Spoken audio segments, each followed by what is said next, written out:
IPDA Insights, back with another installment of our free content. There's our second video, and it's a continuation from the first installment that we made on advanced market structure. Well, hopefully, you found the first installment very insightful because we'll be working around what we established on the first episode and digging more into our advanced market structure key levels. Well, just a quick recap. We had our bullish order block right on this red line, and then we had our target on the black lines at the top, which you can see here.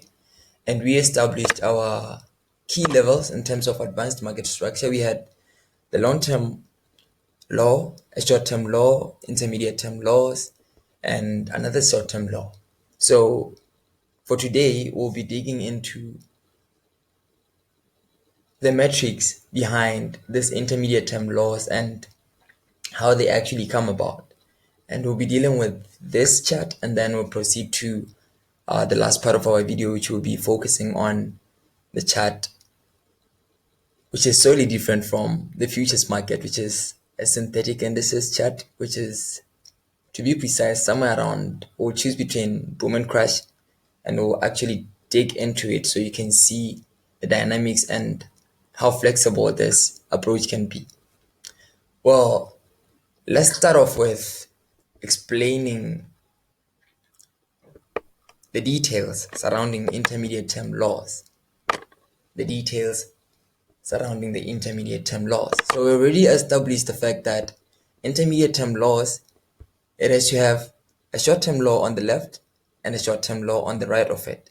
So that is not the only thing that you need to take into consideration when dealing with intermediate term loss, right? So we've already understood the fact that it should be rebalancing an imbalance on this price rally from the long-term low, right? But here's another issue that adds to the metrics.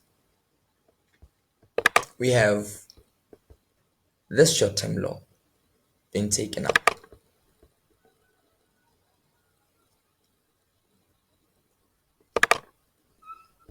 As this short-term low has been taken out, what is the market doing? The market is simply taking out what? Sell-side liquidity.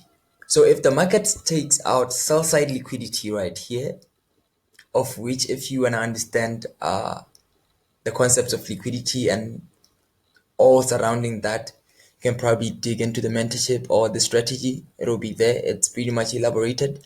But yeah, we have sell-side liquidity residing below this short-term low. So the market digs into that sell-side liquidity right here on this first drop. Pay attention. On this first drop, we dig into our first sell-side liquidity. Then the market goes back again to reprice and comes back to dig into sell-side liquidity for the second time.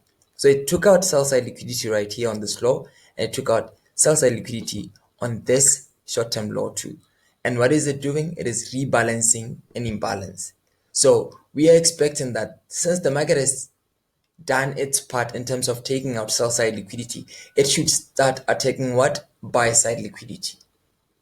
That explains the metrics behind what?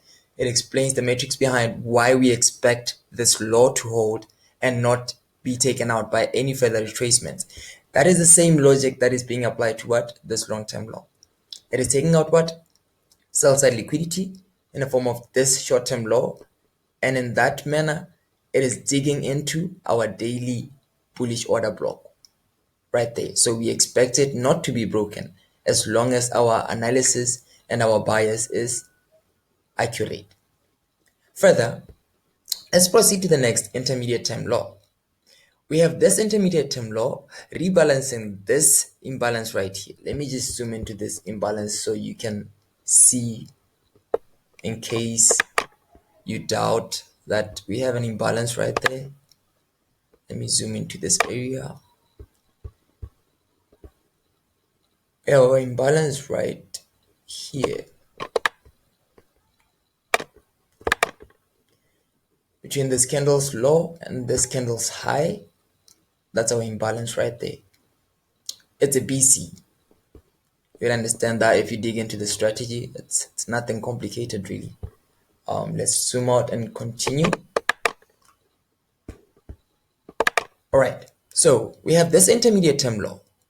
So we already established that intermediate term laws should not be broken by any further retracements, right?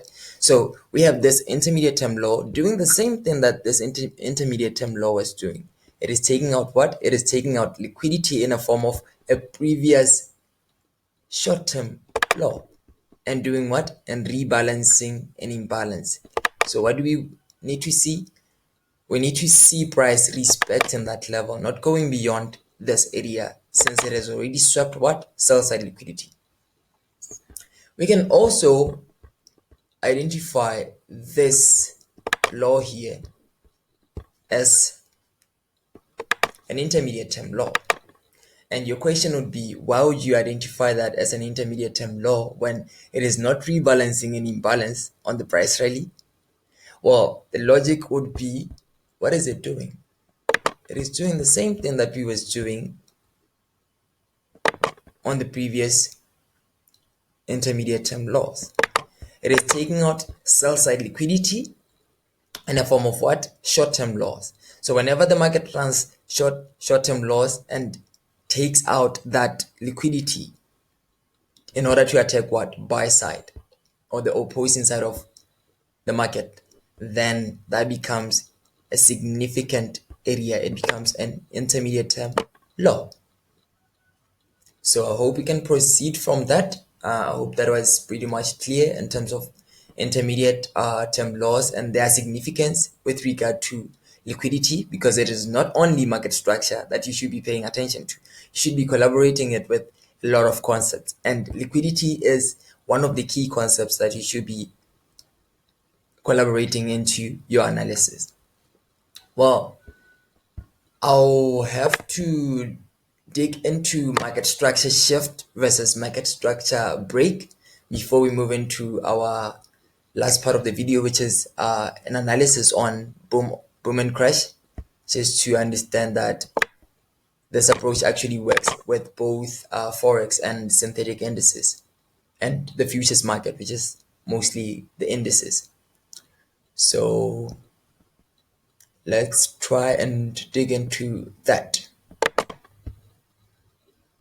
Okay, now let's proceed with our deliberations on the difference between our market structure shift and the market structure break. So we'll start off with our market structure break.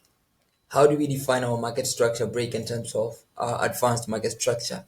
Well, market structure break requires a lot of context. It requires more in terms of your analysis, in terms of your narrative, in terms of your bias, and in terms of the higher time frame perspective. What do I mean by that? Let's start off with the fact that for a market structure break, we need to see what? We need to see an intermediate term high being taken out. And on this market, on our current structure, where does our intermediate term high reside? We have our intermediate term high residing here, and right here we had our long-term high. So once this high is broken in price, let's see when it was broken. I'll explain based on that. Once we see that high broken right here, then we have a confirmation that the market is likely to give us what? A prolonged, listen to this, it's likely to give us a prolonged multi-day trend. If we are bullish, like we expected to be bullish in this case, once we broke that intermediate term high, it gave us a confirmation that the market now wants to do what? Wants to give us a prolonged multi-day trend, which is a bullish trend. Because initially the market was dropping into what? Into this daily bullish order block. And now the market is doing what? Breaking intermediate term highs and suggesting that structure is likely to change to what? To being bullish and attack whatever it should be attacking on the upside. And then How do you differentiate that from market structure shift? Well, market structure shift is mostly associated with what? It is mostly associated with a change in the structure on the lower time frames. What do I mean by that? Well, here's what happens with market structure shift. What happens with market structure shift is it requires less context and it can only lead to an intraday trend. What do I mean by that? It requires less context. You don't need to be looking at the higher time frames to actually identify a market structure shift. What you need to see is a short term high being taken out and the market doing what? The market taking out that short term high with a displacement and coming back into the range. Then you see it trading off to a pool of liquidity in the intraday market. That is exactly what we mean by it requiring less context and not having to rely so much on the higher time frames.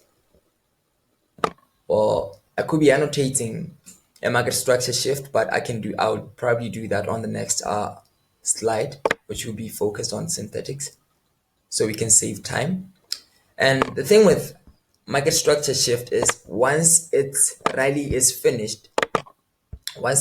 complete, then we get to continue our multi-day trend.